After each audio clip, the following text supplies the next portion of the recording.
পার্বত্য জেলা রাঙ্গামাটির কাপ্তায়ে বহুদলীয় গণতন্ত্রের প্রবক্তা, মহান স্বাধীনতার ঘোষক, বীর মুক্তিযোদ্ধা, বীর উত্তম শহীদ রাষ্ট্রপতি জিয়াউর রহমানের 44তম শাহাদাত বার্ষিকী উপলক্ষে আলোচনা সভা অনুষ্ঠিত হয়।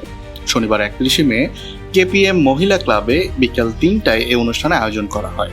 কেপিএম কর্মচারী পরিষদ, সিবিএ ও কেপিএম লিমিটেডের শ্রমিক কর্মচারীর আয়োজনে উক্ত অনুষ্ঠানে প্রধান অতিথি হিসেবে উপস্থিত ছিলেন চট্টগ্রাম সিটি কর্পোরেশনের মেয়র ডক্টর শাহাদাত হোসেন। এ সময় তিনি বলেন, ব্যক্তির চাইতে দল বড়, দল থেকে দেশ বড়। এ সময় তিনি আরও বলেন, কর্ণফুলী পেপার মিল সহ বন্ধ সকল কারখানা অবিলম্বে চালু করতে হবে।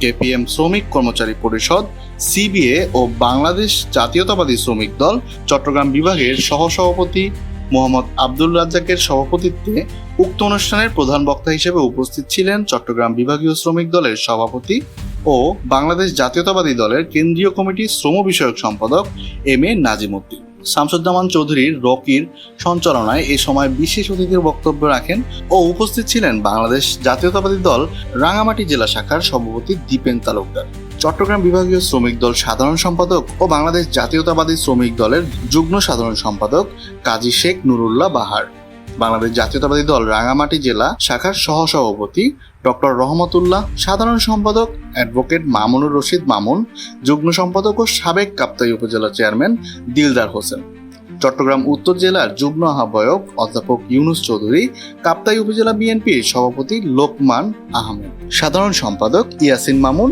রাঙ্গুনিয়া উপজেলা বিএনপি আহ্বায়ক অধ্যাপক কুতুবুদ্দিন বাহার, উপজেলা যুবদলের সদস্য সচিব ইব্রাহিম হাবিব মিলু, ইউনিয়ন বিএনপির সভাপতি জাকির হোসেন, সাধারণ সম্পাদক আব্দুল মতিন ও প্রমুখ। এ সময় বক্তারা শহীদ রাষ্ট্রপতি জিয়াউর রহমানের জীবনের উপর নানা বিষয়ে আলোকপাত করেন।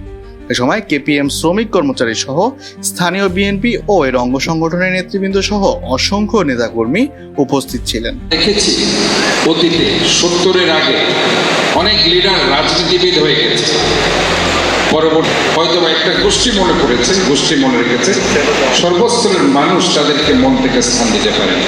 কিন্তু শহীদ রাষ্ট্রপতি জিয়াউর রহমান কিন্তু প্রাথমিক জীবনে কোনো রাজনীতিবিদ ছিলেন না। উনি একজন সেনানায়ক এবং পরের দিন কালুরঘাট বেতার কেন্দ্র থেকে I Major Zia do hereby proclaim the independence of Bangladesh বলে বাংলাদেশের স্বাধীনতার ঘোষণা দিয়েছে। কাজে ওরকম উচ্চতর রাজনীতিবিদ উনি তখন ছিলেন।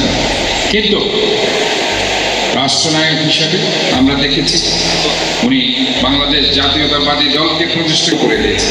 বাকশাল থেকে কিংবা একজন সেনাপ্রধান ওনাকে ভাবতে পারে, হয়তো ওনাকে বিতর্কিত করেছে, ওনার স্বাধীনতার ঘোষণা দিয়ে অনেক কথা বলেছে। কিন্তু ইতিহাসবিদরা ইতিহাস রচনা করে এবং ইতিহাসবিদরা ওনাকে যেভাবে ইতিহাসে স্থান দিয়েছে, এটা 16 কোটি মানুষ রাজনৈতিক প্রেক্ষাপটে সেই দেশের স্বাধীনতা, সার্বভৌমত্ব, গণতন্ত্রকে রক্ষা আমরা ওদের মধ্যে দেখেছি। 1988 সালে এবং 1986 সালে শেখ হাসিনা বারবার সাথে সাথে গিয়ে ওই বাংলাদেশের ঘোষণা করা হলো।